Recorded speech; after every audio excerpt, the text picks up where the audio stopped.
Simon Anholt is widely regarded as the world's leading expert in the management and measurement of national image and reputation. He first coined the term nation brand in a paper published in 1998 and has led the development of the field since then. He is the founder, champion, and instigator of the good country, nation brands, and place brands terms and field of study and practice.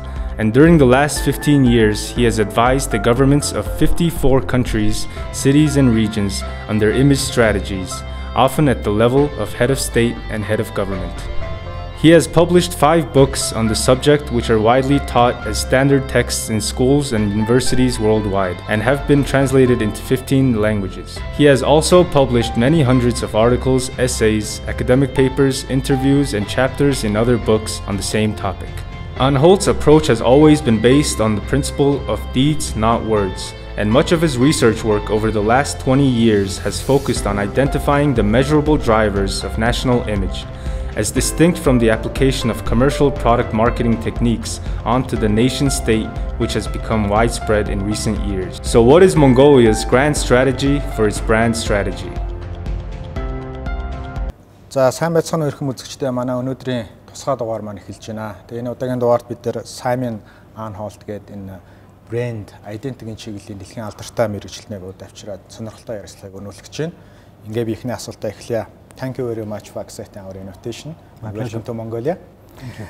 And I know that you have published a couple of books, especially on the branding, national identity, image, country image, etc., etc. And please tell us the clear differences and definition about between the image, reputation, and identity. Well, that's a very difficult question to start with. I think I would like to avoid that question, and I'll tell you why. Because I think the difference between image, identity, and reputation is quite small. It's a technical difference, and the fact that you're asking the question suggests that there is an interest there in how Mongolia looks to the rest of the world. And you can describe the way it looks as its reputation, as its image, as its identity, but they all are roughly in the same area. And I think that it's not a very good idea to worry about how you look. Countries are like people in some respects. And if you've ever met a person who worries about how he looks, you know he's a loser. You know the sort of people who say, does this shirt suit me? Do I look good in this? And you're constantly worried about how other people see you. It gives an impression of superficiality and vanity and weakness. I don't think countries should worry about how they are regarded at all. I think that this is a very dangerous area to go in. I think they should be asking a completely different question. Instead of saying, how do people see us? They should be saying, what can we be doing for the world? For the others. Yeah. So maybe that's why you initiated that different indexes, you know, nation brand index and good country index. Yes. Why you initiated this index and how many years ago? Actually, what was the purpose? Well, the first index I launched was in 2005, and this was called the Nation Brands Index. I should say right now that I don't like that word brand. I regretted using it. Well, we'll come back to that. Okay. But I regretted using that word immediately. It's a very difficult word, a very slippery word. Every time somebody uses it, they mean something slightly different. The index I launched in 2005 was called the Nation Brands Index because I wanted to make a parallel between products and countries. So I wanted to say that in the age of globalization, in the 21st century, countries do depend on their image in the same way that products depend on their image. I buy Nikes because I like the image of Nike. I don't like the image of Adidas. And so my argument was that in the age of globalization, where the products you buy, the people you hire, the places you go on holiday, the countries you do business with, it could be anywhere in the world.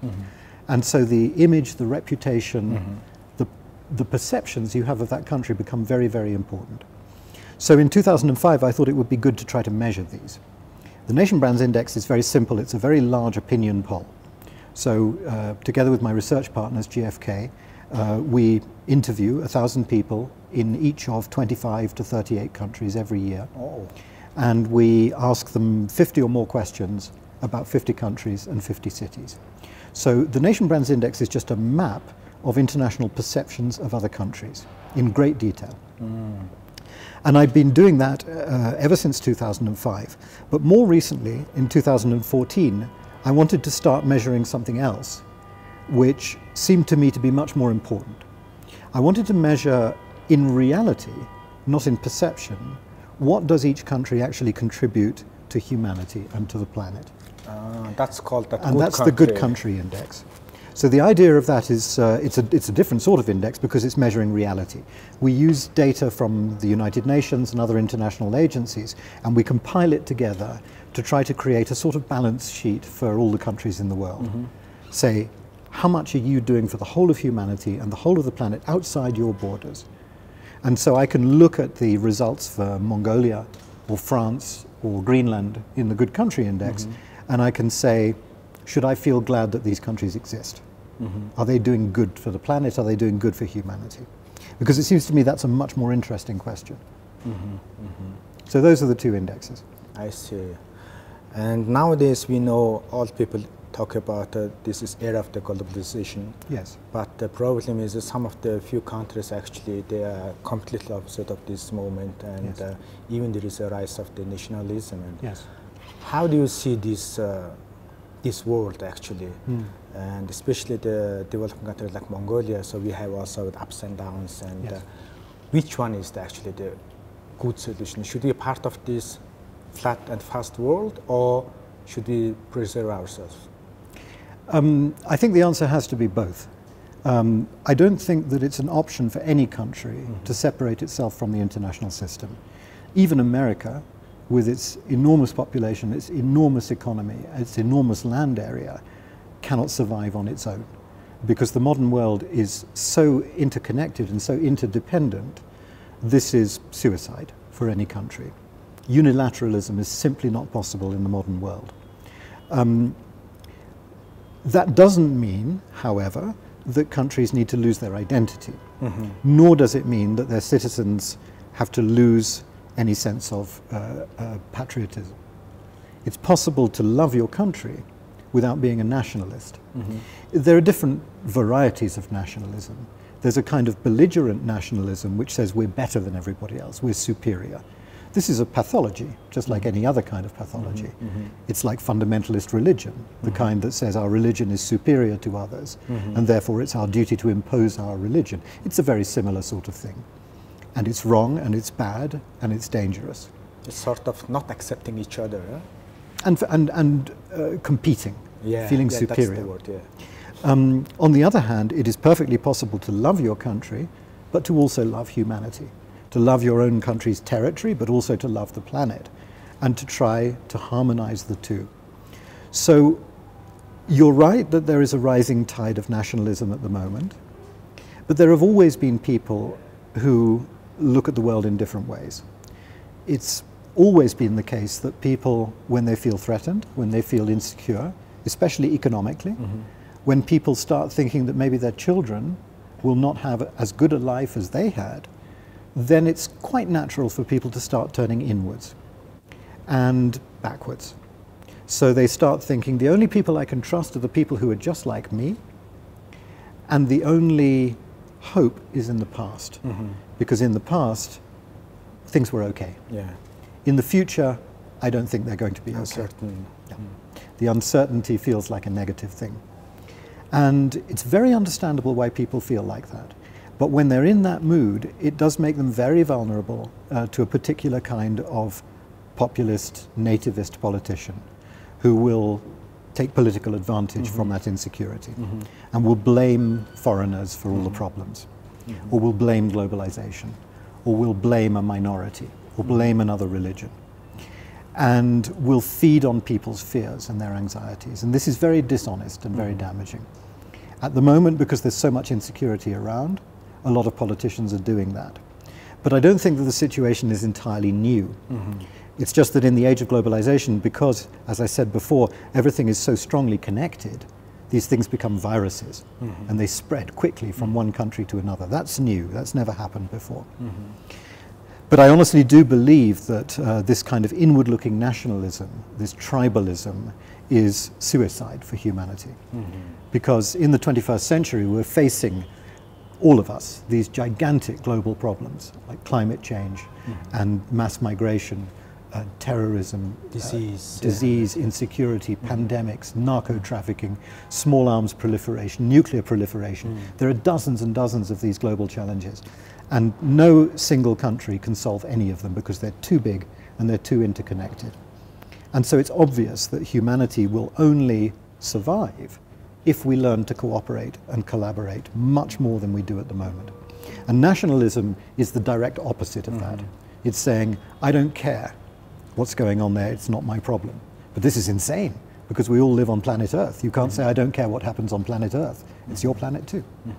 So the message that I'm constantly giving to governments of all countries, big and small, rich and poor, is that when you become a politician, when you become a head of state or a head of government or a minister, you join the team that runs the planet.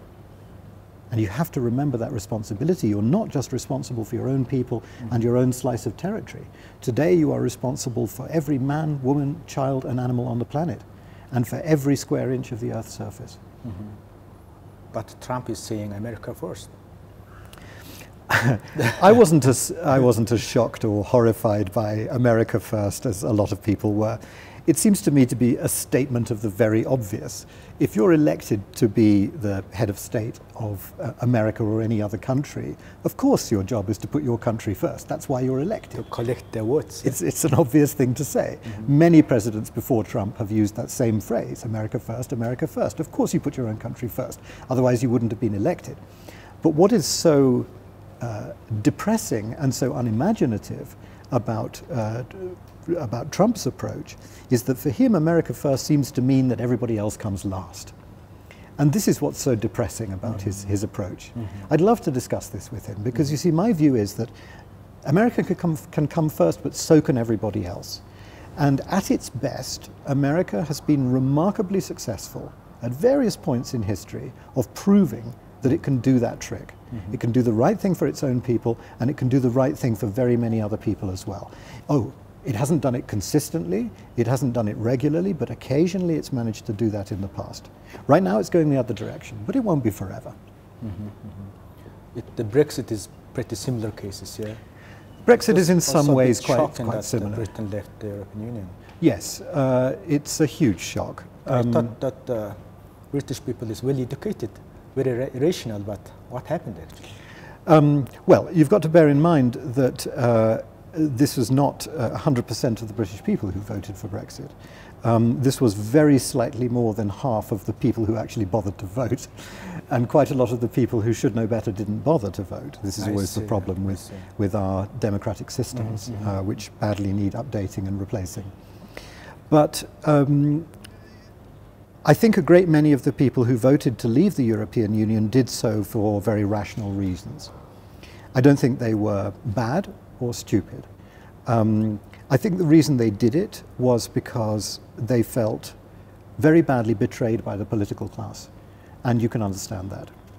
I think they also felt that they didn't have much real power anymore, and they were given one opportunity to actually express a view on a real piece of policy, and they seized that opportunity, and many of them, I think, used it as a way of expressing their disapproval of the whole political and governing class. The other problem, we don't have to go into too much detail here, but I think there's a problem connected with institutions like the European Union. That ever since its creation, the European Union has had the same problem, that all national politicians blame the European Union every time they make a mistake, and they take the personal credit every time the European Union does something good.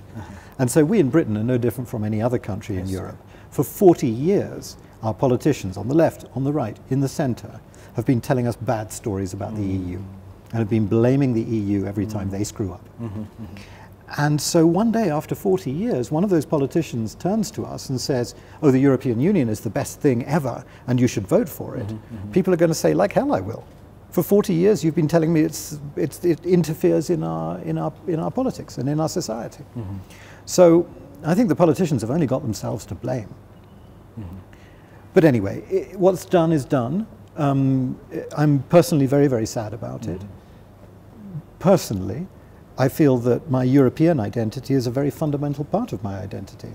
And I feel that that's been stolen from me. And I'm furious. But these things will happen. You just mentioned that in the age of the globalization, some countries started losing their identity, actually. Yes.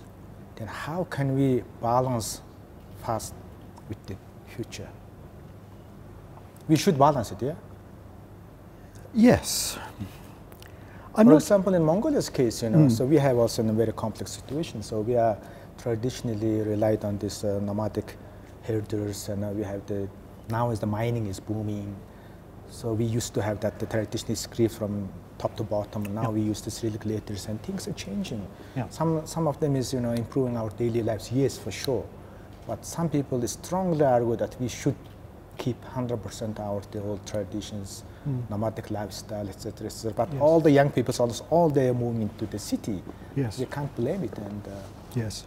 How can we manage this one? People change, countries change, lifestyles change. And in the end, nothing is more democratic or more fair than the younger generations choosing the lifestyle that they want to lead. And I don't think that you can blame them or criticizing them for wanting to do that. It's purely rational on their part. And if they choose to speak Mongolian, or they choose to speak French, or they choose to listen to Mongolian music, or they choose to listen to music from Greenland, this is the way that culture and society has always worked. You can't lock it up. You can't prevent people from making the choices they want to make. Exactly, yeah. And all culture is created by the mingling of different elements. And so you can't freeze culture. You can't make it stay the same. Your traditional, so-called traditional Mongolian culture, if you call it traditional, you make it sound as if at one point in time it was frozen. But of course it wasn't. The Mongolian culture evolved year after year after year, just as every other culture has evolved. And all cultures are created from impurity, not from purity. They're all created because of contamination in the most positive, imaginable way with other cultures.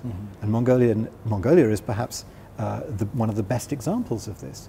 Central Asia has been the crossroads of humanity for millennia. Many different tribes, different languages, different traditions, all crossing over these plains and learning from each other and copying each other's mannerisms and food and dress and language. How could you possibly think about stopping that? All that's happening today is that as a result of globalization and global communications, we're getting more influences from more places. Yes, I think it's bad if one culture tends to predominate. And for one of the many things that's gone wrong over the last 40, 50, maybe 60 or 70 years has been as a result of the economic and technological primacy of the West, broadly North America and Western Europe. There has been a tendency for the thing to become a little bit unidirectional, a bit too much American and to some extent Western European culture flowing in one direction. Never to the pathological degree that some people like to claim, but it was a little bit one way. And I think that's now beginning to change. I see. So you traveled so many countries, as I know, I read your bio, and is it your first time in Mongolia? I'm not sure. I think so. Okay, then, so you have the little bit familiar with Mongolia, and actually, how do you find Mongolia? And how would you say, if I ask you, in your opinion, what's a Mongolian identity? Maybe 2 or 3 words. It's a country full of human beings. Thank you. It's the best thing on earth, just like every other country. They're all countries full of human beings. That's a wonderful thing. You can do anything with that. Have you seen any kind of the difference rest of the Asian countries? However, we are the part of Asia, but I don't know. Well, of course. I mean, every country is different from every other country. And you have your cultural icons, you have your history, you have Genghis Khan, which you're very proud of, you have your own food, you have your own landscape, You have your own traditions, which are partly shared and partly not shared with some of your neighbors in the Central Asian region. But that's the same all over the world. Every country you go to, it's got some things that are distinctive and some things that are shared with its neighbors and some things that are global and it has in common with every other country. Mongolia isn't an exception in any sense at all. Same human beings. Then my next question is, when we are going towards that identity issues, in my opinion, personal opinion, and nowadays the Mongolian community, we have the little bit challenges. Yeah. And those challenges, we talk too much about the past. Yes. And my grandfather Chinggis Khan, all the people talk about it. And the 13th century, everybody talks about it. But very few people talk about the future. Yes. And second problem is, as a human being, we have, disadvantages, strengths and weaknesses. So in my opinion, most of us are not brave enough to accept our disadvantages, weaknesses. Maybe that's the problem, to have the long vision and the sustainable strategy. Yes. How do you think of, this situation? Is it familiar with like these developing countries, or we are doing something wrong? No, I don't think you're doing anything wrong. I think Mongolia, like a number of countries in the world today, is asking itself about how to engage with the international community. And of course, this is a process which has been going on for centuries, millennia. But because of the speed of globalization and largely driven by the speed of evolving technology and the global challenges that I mentioned before, we're all being thrown together. The concept of the international community becomes more and more relevant with every year that passes. And so I think Mongolia is in the position of a great many countries that finds itself, if you like, on the threshold of the international community. And it's asking itself some very difficult questions. What is our place in that community? And it feels at the moment slightly at the margins, which is understandable, because the rules which until now have governed entry into that international community have been the rules of power, of what Professor Joseph Nye calls hard power. You are within the international community, within the privileged group, if you have hard power, military, economic, territorial, population, lots of people, lots of money, lots of weapons.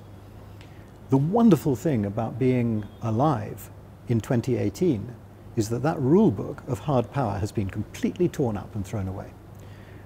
We live in an age, we are so lucky, we live in an age of total craziness, where there are no rules anymore at all. And any country, any organization, any individual can achieve astonishing influence today on the world stage without any of that traditional hard power. Even the Mongolia can influence Perhaps the world. Especially Mongolia, because Mongolia has some treasures of culture, of history, of identity, which perhaps are very, very relevant to the way that the world is going today. I don't think it's being hysterical to say that we are looking at probably a reverse power shift back to the east, which is normal. Most of the power on the planet has been in Asia for, I think, 8 out of the last 10 centuries. So it's not at all surprising if the balance is going back to its traditional configuration. And I think at the same time, more and more people have begun to see that the aggressive Anglo-Saxon model of capitalism has shown its limitations.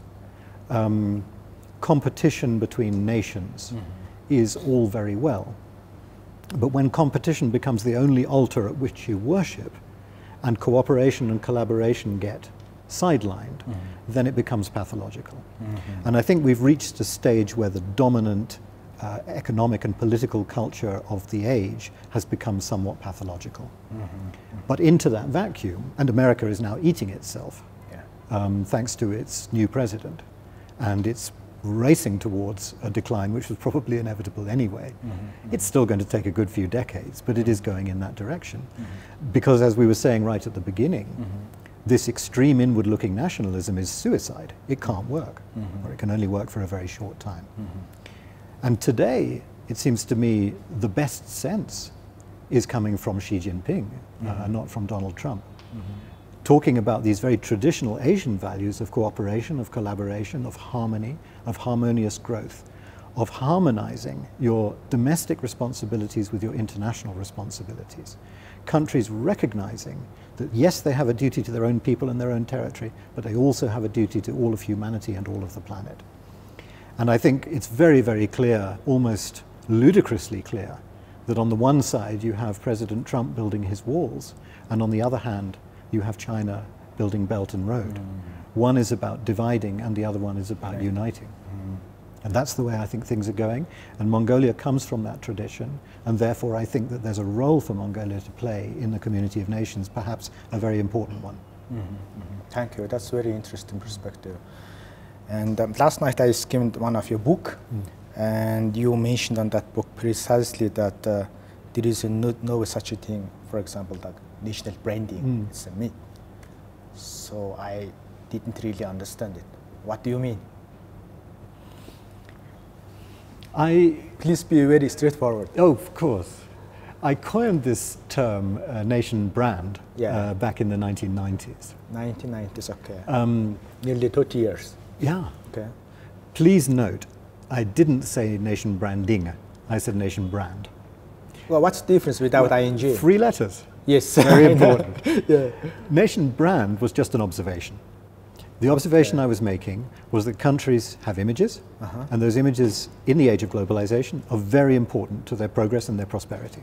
If you have a good image, everything is easy and everything is cheap. If you've got a bad, weak image, everything is difficult and everything is expensive. Your weak reputation, your negative reputation gets in the way of trade, cultural relations, everything you want to do on the world stage. Credit rating and everything. And credit ratings and everything else. I made a comparison with the brand images of products because it seemed to me to be a useful comparison to make. Branding is different. Branding suggests there is some kind of tool or technique for fixing that image if you don't like it. So nation branding sounds like a promise that says, here is a magic trick called branding, which will take your weak or your negative national image and will turn it into a positive, powerful one. There is no such trick. And this is why, after many, many years of trying to say to governments, yes, it's true that your image is important to your country, no, it is not true that you can change it. I finally started turning my back on the phrase and saying to people, to anybody who would listen, nation branding is a myth. It doesn't exist. And I've spent the last 20, 25 years researching this field, as well as working for a large number of governments. And I've been trying to find one single concrete example of a country that has demonstrably improved its image as a result of some kind of marketing or communications or branding or logos or slogans or public relations or advertising, and I'm still looking. Really? I have never found one. Wow. I've seen lots and lots of countries wasting obscene amounts of taxpayers' money on PR, on advertising, on silly logos and slogans to try to make their country look different. But it doesn't alter the fundamental fact that nobody's interested in that country or what it does, because it's not relevant to people out there. So the number of countries that have come to me over the years and said, basically, what can we say to make ourselves famous? And I say, wrong question. The question is, what can we do to make ourselves relevant? To others. To others. Because just bragging, just publishing expensive statements about how wonderful you think you are, nobody's going to be interested in that. Most people are not very interested in other countries for the simple reason that they don't live there. So you could spend $100 million a year telling people about how wonderful Mongolia is, and nobody would be in the slightest bit interested because they don't live here. They don't benefit personally from the fact that Mongolia is wonderful. Oh, sure, they might come here on holiday, but that's tourism promotion. We know that works. If you want people to come on holiday to Mongolia, you just do an advertising campaign saying come to Mongolia, and people will. But to think that you can change the image of a country just by saying how wonderful it is, well, it doesn't work, and it never has worked. This is called propaganda. Propaganda works when a government controls all the channels of communication reaching its own population. So under Stalin, under Hitler, propaganda was successful domestically.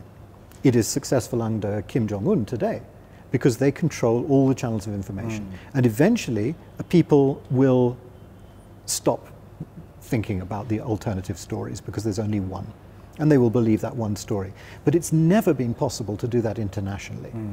If it were possible to do international propaganda, then I wouldn't still be living in the European Union, I'd be living in the Third Reich, because nobody understood propaganda or nation branding better than Goebbels. Or you'd be living still in the Soviet Union. Nobody understood propaganda better than Stalin. So these things just don't work. It's just a waste of money. That's why you mentioned that nation branding is the problem, not the solution. Yes. Then what's the solution then? Well, I think the solution is that one has to take a different perspective on this. What we're talking about, I think very clearly, is about how countries can engage productively with the community of nations, how they can become a useful part of the international community for themselves and for everybody else. It has to be mutual, otherwise it won't work. You can't go into the international community with only your own interests because you will be ejected. Yes. If you come into the international community, it must be because of a mutual multilateral benefit. And so the question is not how good are we, what can we sell, what have we achieved in the past. The question has to be, what is our gift to the world? What is Mongolia for? So in 10 or 20 or 30 years' time, somebody somewhere has got to be able to say, my God, I'm glad that Mongolia exists. There's got to be a reason why people feel glad that you're part of the international community. And so this has got nothing to do with campaigning. It's got nothing to do with messages, nothing to do with PR or advertising. This is about national strategy. The policy. It's what used to be called grand strategy. So let's take away the B from brand strategy and replace it with a G, and let's call it grand strategy, like they used to in the 19th century. And your grand strategy says, what is Mongolia's role in the world, and how are we going to earn that role? As a result of earning a role in the world, people will begin to feel glad that Mongolia exists. They'll feel good about you, in the same way that today they feel good about Norway, or America, or Canada. And then your reputation, your good image, will come naturally, without you thinking about it. So it's a very bad idea for countries or governments to obsess about their image. The image comes as a natural consequence of doing the right thing. It's like same as the company's mission and vision. Yeah, why do they exist? It's a little bit like that, except I think parallels between countries and companies are always risky. Because in the end, the reason why a company exists is in order to sell a product to the marketplace. But countries not. No. The reason why countries exist is to form a part of the human community. And who should make this grand strategy? Is it government or public or whole different stakeholders altogether? Is it jointly? I think it has to be a big conversation. I don't want to rely on all those politicians. No, I don't think that we should rely on politicians, but I think that this whole issue about the country's role in the world is far too important to leave to the politicians, and it's far too important to leave to business, and it's far too important to leave to the population. It has to be a functioning coalition of all of those. Civil society, business, government.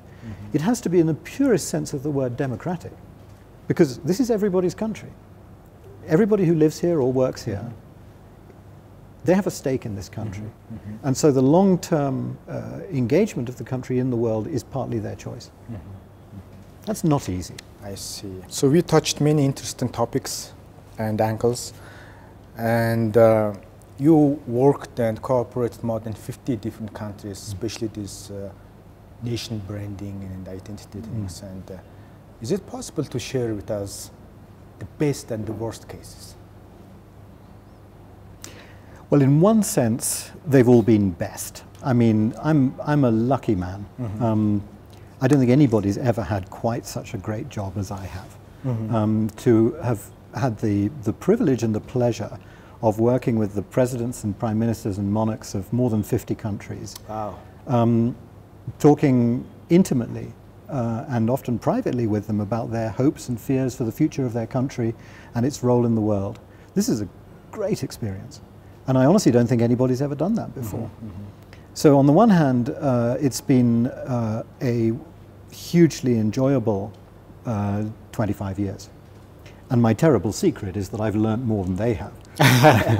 But that's good. A good job is a job where you learn. In terms of the results, tangible, concrete results, disappointing.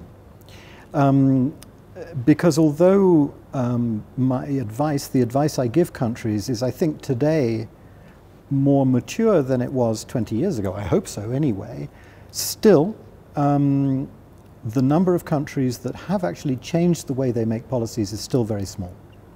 And the majority of them understand what I say, they see the sense of it, they like it, they enjoy the process, but within a few months, sometimes years, of the end of the project and me no longer advising them, they've slipped back into doing what they were doing before. Why so that?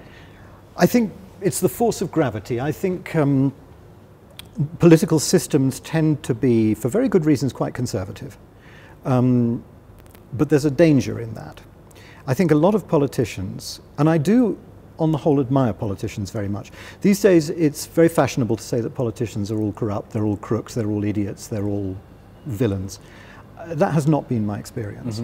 I've found that 99.9% of the politicians I've worked with in my career have been good, honourable, well-meaning people who become politicians because they are genuinely motivated by a spirit of wanting to give something to society. Unfortunately, because the issues they're dealing with are so serious, the lives and livelihoods of often millions of people, they often make the fatal mistake of thinking that they have to become boring. And this is a very bad idea, because they think boring makes them look reassuring and serious. Actually, if your policies are boring, by which I mean they're not imaginative, they're not creative, they're not outward-looking, they're not forward-looking, they're just the traditional policy routes which people have always taken, you cannot progress. You cannot get anywhere. And I think in the end that's been, most of the projects that I've initiated over the years, that's the fate that they've met. The sort of gravitational pull of normality. People want to go back to doing the simple things that don't involve any risk, that don't involve any sleepless nights, that will keep them in office and perhaps get them re-elected. Actually, politics is what usually gets in the way. Do you think this circle would be changed in the future? Or we can change them? I think it's possible to change it, and it's something I've given an awful lot of thought about. Whenever I come to a new country, I always say, this is not about politics, this is about the country and its role in the world. Can we please look beyond the political spectrum? Because in any case, the traditional political divide between left-wing and right-wing and centre, it doesn't really mean very much anymore. A lot of people these days feel unable to vote in elections for a number of reasons, but one is because they don't feel that they are working class or upper class. Most people are middle class these days in many, many countries. And also because they don't like the idea of buying into a single ideology. Kids these days don't buy albums anymore, they buy tracks. Yes. And it's the same thing with policy. I can't vote in elections anymore because I don't like the idea of trusting one party always to make the right decision on the basis of an ideology that I don't support. So I think something has got to change, and I think that things are changing. Like all periods of change, it's very frightening and it's very destabilizing. But like all periods of change, it's full of opportunity. If you don't mind, that the best and worst cases? Oh, I'm sorry, the best and worst cases. Well, that would be interesting for us, you know, yes. Not to repeat the others' mistakes. Yes.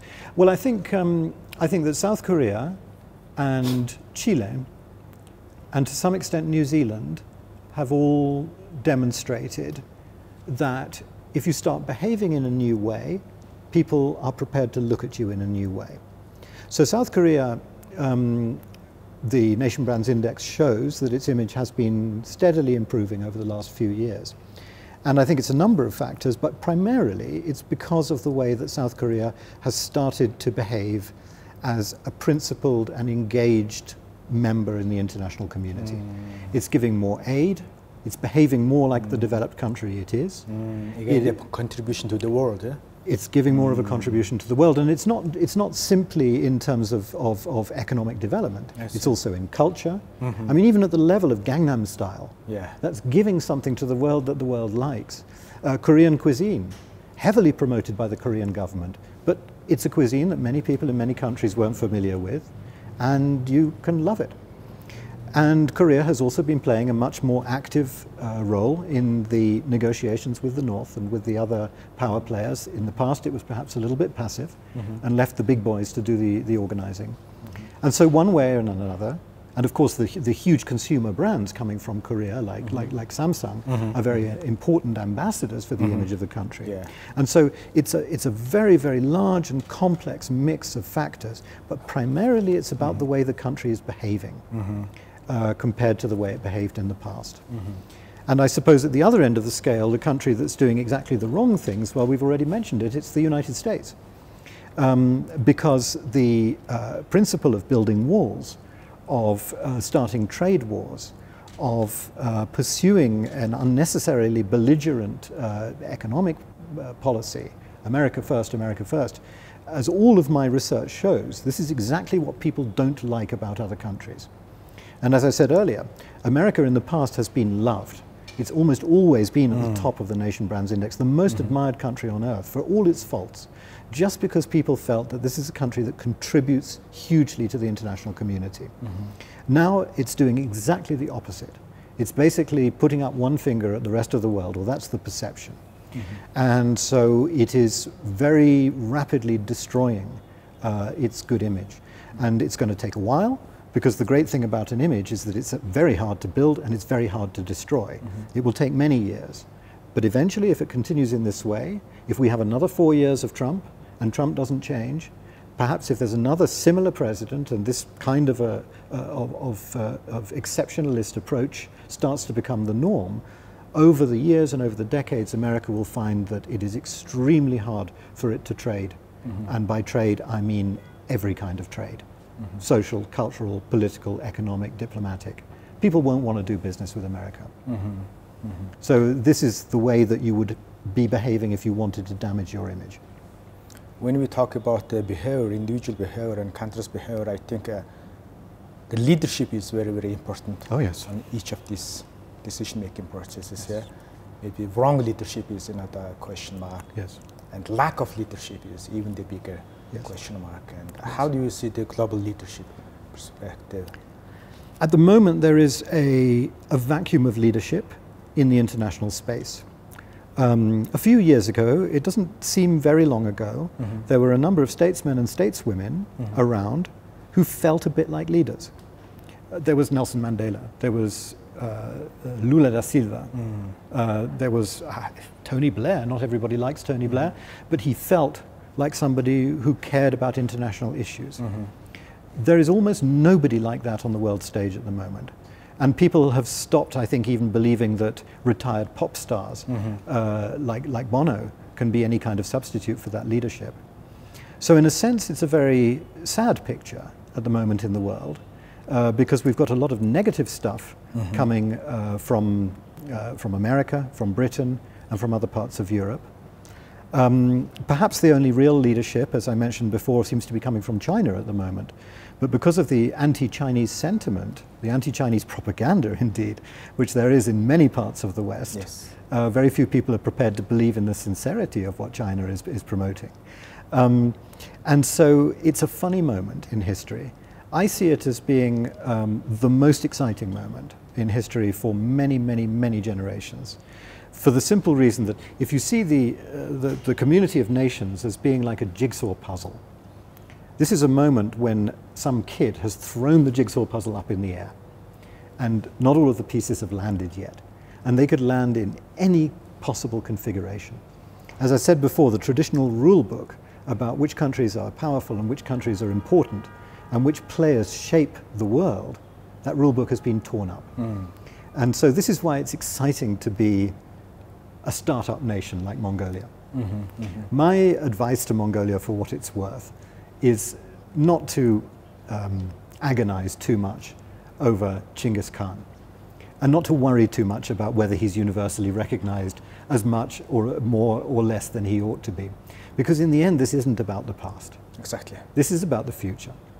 And if Mongolia collectively were to make a decision as regards the international community that says, actually, we're a startup, we're an entrepreneurial country, let's just act as if we'd been invented yesterday. And it's all about the future. What could we do? What could our gift be to the world? Why should somebody in 5 or 10 years' time feel glad that Mongolia exists? What can we do for humanity? And it's such a wonderful age to be asking that question because there are so many possibilities. As I said right at the beginning, there are so many global challenges facing us at the moment. There must be 1 or 2 or 3 which Mongolia could claim as its own and say, we could really make a difference there. Something to do with climate change, something to do with migration, something to do with sustainability, something to do with nutrition or environment. There's got to be something that Mongolia, as a result of the particular genius of its people, its own experience of living on its own land in the way that it has for so many generations, you could do something in that area and you could earn your place in the world. So the conversation has not to be about politics, it has not to be about the past, it has to be about the rest of the world and the future. So it's not inwards and backwards, it's forwards and outwards. Personally, I completely agree with you, all those statements. But it seems that all those actions would require lots of courage, especially for decision makers. Yes. I often say that there are only 2 absolutely critical ingredients in a grand strategy: courage and imagination. So we discussed the courage. What do you mean imagination? Imagination is about creativity. Creativity is the opposite of boring. Yeah. Yeah? It's about doing things that are valuable and important and useful for the people of Mongolia and for the rest of the human community, for the Mongolian territory and for the whole planet. It requires enormous creativity to try to find ways of harmonizing those 2 apparently very different needs.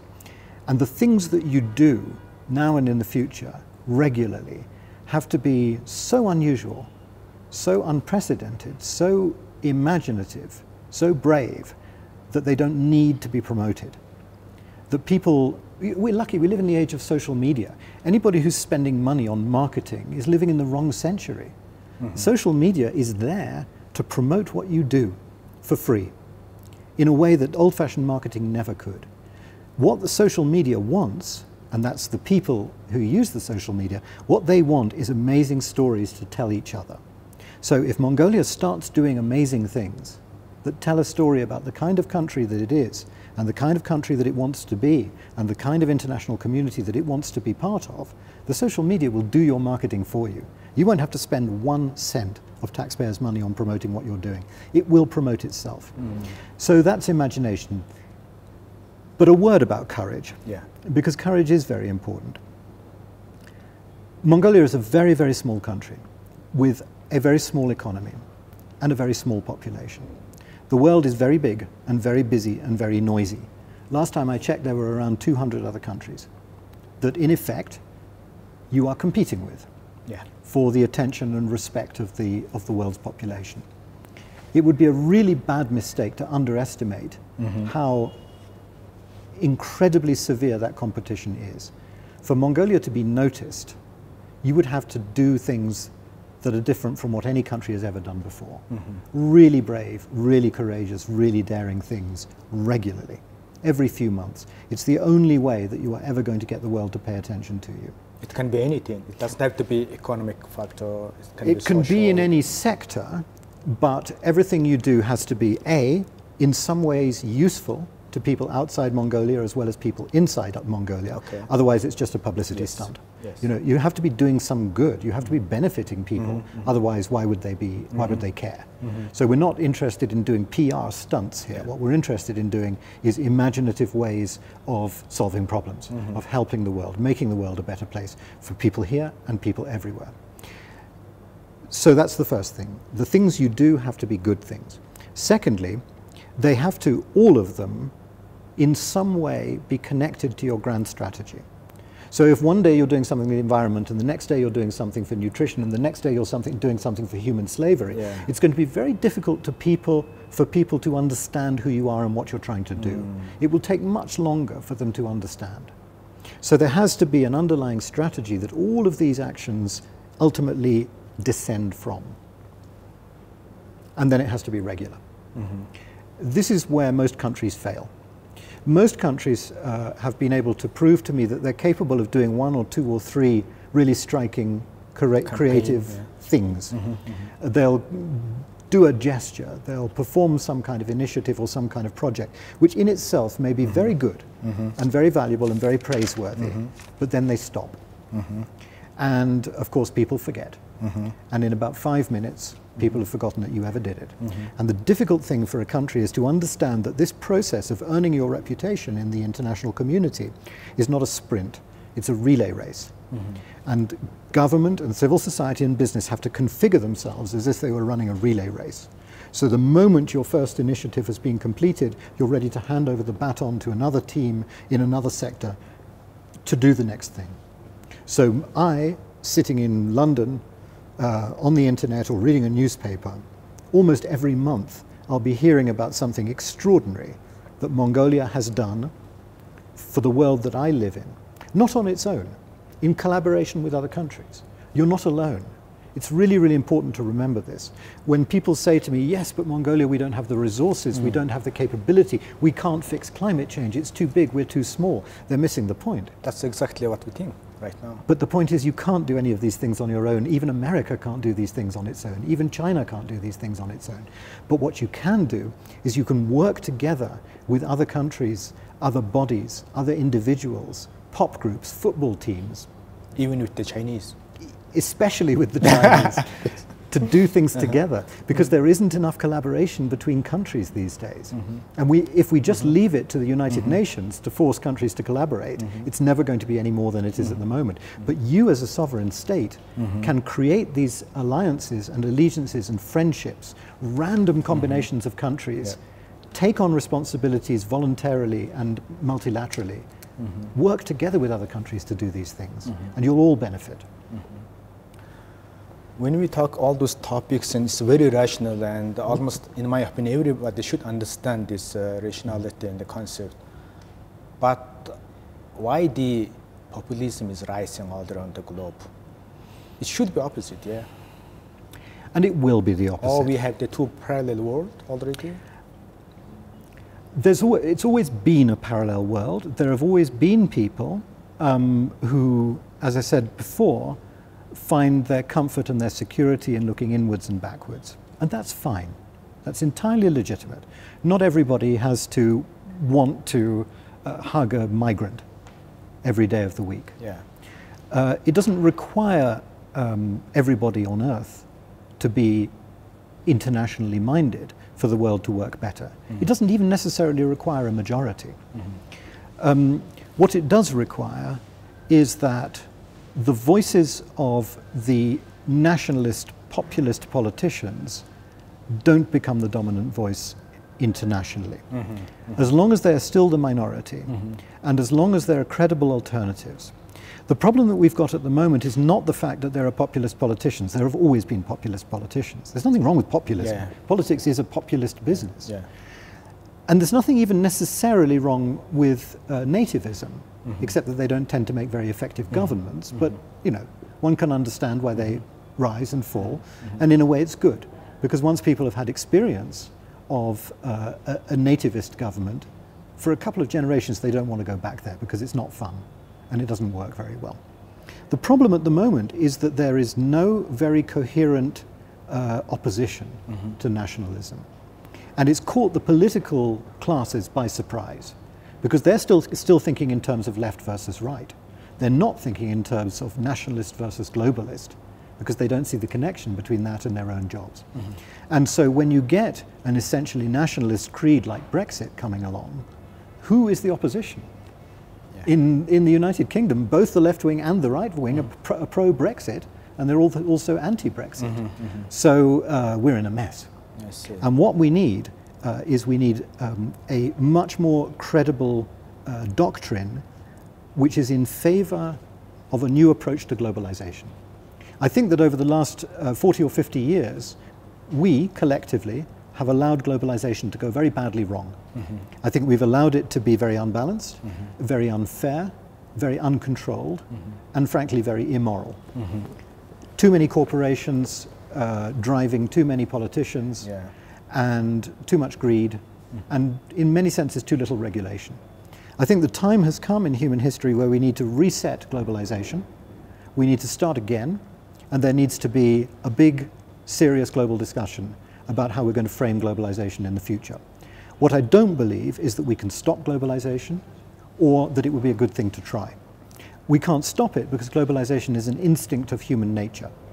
Ever since we walked out of Africa and stopped being a single tribe, the history of humanity has been a history of that tribe trying to get back together again. And now today, with the technology we've got, with the internet, with the small world that we live in, we've almost achieved that magical moment where we really are almost one tribe again. We can't go backwards. Human beings don't go backwards. It's our instinct to unite and collect together. So we need a globalization 2.0. We need to start having that discussion. And I don't think that this can be solved by NGOs and charities, because I don't think they have any power. I don't think it can be solved by the United Nations or the multilateral system, because they only have the power that their member states give them. I think it can be solved by coalitions of countries with a new moral purpose, who have not much to lose and everything to gain, countries like Mongolia. And I also think it can be solved by new kinds of state actors which will begin to emerge. The one that I'm starting now, the Good Country, which is a very untraditional nation state. It's one that exists purely virtually in the digital space, and which has a population ultimately of many hundreds of millions of people who feel the same way. And I think as time goes on, we're going to see more and more of those virtual communities challenging the traditional nation states, because they feel that they can probably do a better job of making the world work better than traditional nation states can. Perhaps this is actually today's golden moment for Mongolia to redefine the Mongolian national identity. Do you think so? It could be. It could be. And there's something very interesting about nomadism, that in a sense humanity as a whole is starting to become once again more nomadic. One of the things that I was saying to the government of Kazakhstan when I was working there last year, obviously they have a similar tradition of nomadism as you do here in Mongolia. That some of the values of nomadism are beginning to become extremely relevant. The fact that you don't own your land, but you just borrow it, and you walk very lightly across it. All the shared resources. The shared resources. And also, by the same token, if you don't feel that you own your own territory, that you're just a guest in that territory, it also makes it a little bit harder to be racist, because it's not yours, it's not theirs, it's everybody's. So I feel that there are some really powerful concepts in the nature of nomadism which have suddenly become relevant again in the 21st century. And maybe that's your gift to the world. Maybe.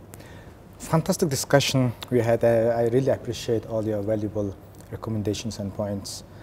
And if the Mongolia, we follow all these your recommendations, and how long does it take to see this tangible result in terms of the nation branding and well, identity? Nation branding, as I told you, doesn't exist. So let's not talk about. In fact, can we issue an edict tomorrow which says that the phrase nation branding can no longer be used? It's a very unhelpful term. Before we start to feel that Mongolia is really beginning to play a significant and recognized role in the international community, that could happen in a year. That could happen in a year. None of this necessarily takes a long time. What does take a long time is earning the reputation that comes with that changed behavior, because there's always a lag, there's always a delay. Reputation is reality with delay. And because there are 200 countries in the world, and because most people don't think very much about other countries, it takes a long time before they notice that a country is changing and behaving in new ways. So if your real ultimate goal, which I don't recommend, is for Mongolia to have a better image, then you need to be very patient, because that could take 10 or 20 years. If, on the other hand, your real goal, which I would recommend, is to start feeling and knowing that you are contributing to the world outside your own borders, and that gives meaning to the lives of people in Mongolia because they begin to feel a useful part of the human community, that can happen in a year. Also, better to forget the past. Yes. And well, don't forget the past, but don't think that the past is somehow your clue to international acceptance, because it's not. Okay. Thank you very much. Thank you. All the best.